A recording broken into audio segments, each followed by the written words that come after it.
Hello guys, good morning. তো আর একটা নতুন ভিডিও স্টার্ট করছি। তো প্রথমে এখানে আমি চা করে নিয়েছি, যেহেতু সকাল।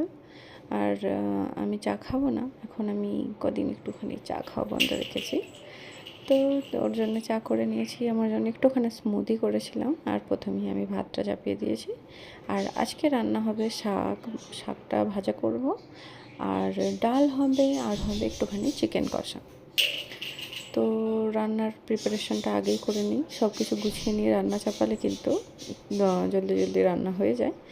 আর আমি চা টানে খেয়ে ঘরটার ধোয়া মোছা করে ফ্রেশন আপ হয়ে গেছি। চান টান করার যা করে নিয়ে আমি রান্না বসিয়েছি। তো এখানে পেঁয়াজ কেটে নেবো, আজকে কাটাকাটির কিছু নয়, শাকটা আগের থাকতেই করে রেখে দিয়েছিলাম, যেহেতু সকালবেলা উঠে শাক বেছে রান্না চাপাতে অনেক লেট হয়ে যায়। তো এই যে দুই দিকে আমি দুটো বসিয়ে দিয়েছি, কেননা ভাত আমি আগেই বসিয়ে দিয়েছিলাম চা খাওয়ার সঙ্গেই। তো ভাত হয়ে গেছে আমার, ফ্রেশ হতে ঘরটর ক্লিন করতে করতে ভাত হয়ে গেছে। তো এবার আমি করে নেব তরকারিগুলো। ওইদিকে বসিয়ে দিয়েছি চিকেনটা, আর এইদিকে হবে শাকটা। শাকের মধ্যে একটু রসুন দিলে ভালো লাগে, কিন্তু আমি শুধুই শুকনো লঙ্কা ফোড়ন দিয়ে শাকটা করে নেব। আর এই যে পেঁয়াজটা একটু কাঁচা থাকতে থাকতেই শাকটা দিয়ে দিচ্ছি, নাহলে পেঁয়াজটা যদি একদম লাল হয়ে যায় তাহলে শাকটা ভাজতে ভাজতে পেঁয়াজটা একদমই পুড়ে যায়, তখন আর ভালো লাগে না। তো এই যে এইদিকে শাকটা ঢাকা দিয়ে দিয়েছি, ওটা সিদ্ধ হলে পরে একটুখানি কমে যাবে, তখন ভালো করে ভাজা হয়ে যাবে। আর এদিকে চিকেন বসিয়ে দিয়েছি, সেই একঘেয়ে চিকেন আর কি দেখাবো। তো ওই যে চিকেনটাকে একটুখানি টমেটো আদা রসুন দিয়ে ঢাকা দিয়ে দেবো, পানি বের হয়ে গেলে পরে ওখান থেকে মশলাটা দিয়ে কষিয়ে নেবো।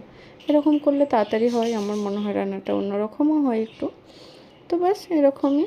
আর ওইদিকে শাকটাও হচ্ছে, এদিকে চিকেনটা হচ্ছে, বিছখানা আমি রান্না বাড়ার মাঝে মাঝে বাকি যা কাজ থাকে সেগুলোও করে নিই টুকটাক করে। কিন্তু একটা দুটো ঘরে কাজ থাকে, আমার বাচ্চারা আছে, তাদেরকে খেতে টেতে দেওয়া বা তাদের কথা শোনা, ফরমাইশ তো ওদের সারাদিনই চলতে থাকে। আর এখন তো কাভারের জন্যে আমাদের এখানে রাস্তা বন্ধ, তার জন্য হচ্ছে অনলাইন ক্লাস।